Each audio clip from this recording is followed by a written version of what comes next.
emu yabaye emu hose ngo emu umurwano ngo habonetse ngo emu ngo habonetse ngo cano ngiriho emu ibyo bintu nibo byore nta kintu kirimo papaje nta kintu kirimo ntabwo mwatuma ari umuntu uzuza emu ino emu nubwo muyibonye kuri bano bana ba Moriox ino emu ntabwo ivuye mu influencer bo mu Rwanda papa ntabwo mushyigikirana aba influencer mu Rwanda ntabwo mushyigikirana handi ashobora guca kuri video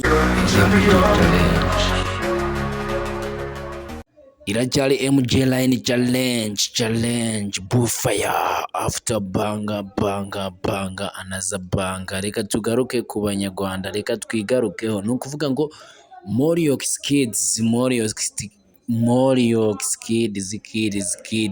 itarasohoka hanze y'igihugu, iyi emu ntago yari kuboneka. Itarasohoka hanze y'igihugu, nta munyamakuru, nta muntu n'umwe wavugaga kuri Moriox Kids, ariko himereye gusohoka hanze ikakuzanira umufollowers.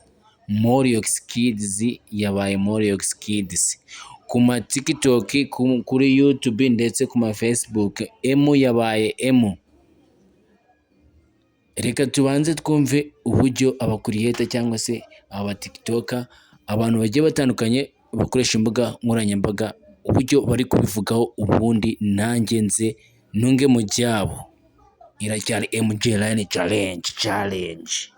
emu yabaye emu hose ngo emu umurwano ngo habonetse ngo emu ngo habonetse ngo cano ngiriho emu ibyo bintu nibo byore nta kintu kirimo papaje nta kintu kirimo ntabwo mwatuma ari umuntu uzuza emu ino emu nubwo muyibonye kuri bano bana ba Moriox ino emu ntabwo ivuye mu influencer bo mu Rwanda papa ntabwo mushyigikirana aba influencer mu Rwanda ntabwo mushyigikirana handi ashobora guca kuri video yawe ari nziza ndetse yanayikunze akaba atayirayikinga kugira ngo ngadaseba, kugira ngo yaba yasebye. Rero iyi emu yaba bana kimwe cya kabiri cyayo giturutse muri Oman, aho bari baragiye mu rugendo, aho bari baragiye kurira vacances yabo. Imva n'imvano ya emu biragaragara ko yavuye hanze muri Allman niho iyi emu yavuyeyo. Impamvu izi video ziba zakozwe ahantu ku mbuga nkoranyambaga hose uri gusanga ngo abanyarwanda bujuje emu. Nta kidashoboka, ni ukuvuga ngo abanyarwanda twese dushyigikiranye emu zazajya ziboneka. Ama YouTube menshi cyane ubu ngubu ameze kuzuza icyo bita ama emu menshi cyane, ama YouTube asanga 10 yose hano mu Rwanda ameze kuzuza emu.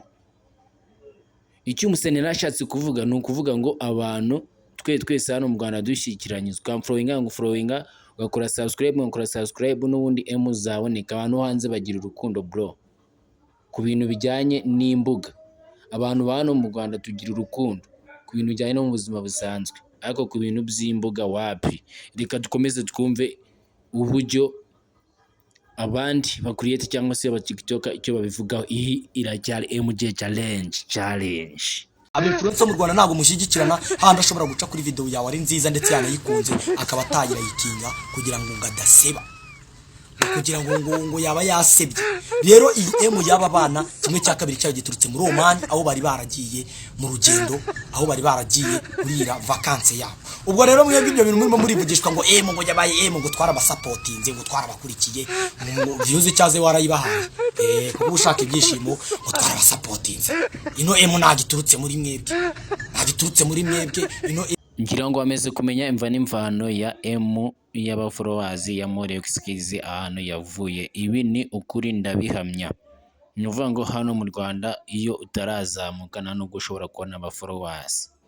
Iyo hano mu Rwanda umeze kubona abafollowers nibwo abantu batangira kugusapotinga. Bivuze ngo icyo usabwa ni ugukora cyane.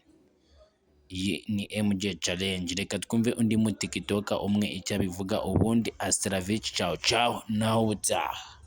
Bahereye mu gihugu cya Qatar bavaye bakurikizaho igihugu cya Armenia, n'ubu ngo kugeza kuri uno munsi bakiri kubirahira. Ni igitaramo gikomeye bakoreyeyo. Ibyo byose n'ibyo ngo tugarukaho muri aka kanya. Cyo ngusaba ni kimwe gusa no gukanda subscribe, ubundi tukajya tubana buri munsi ibigano nk'ibi biryoheye amatwi n'ahandi bisanga ni kuri YouTube.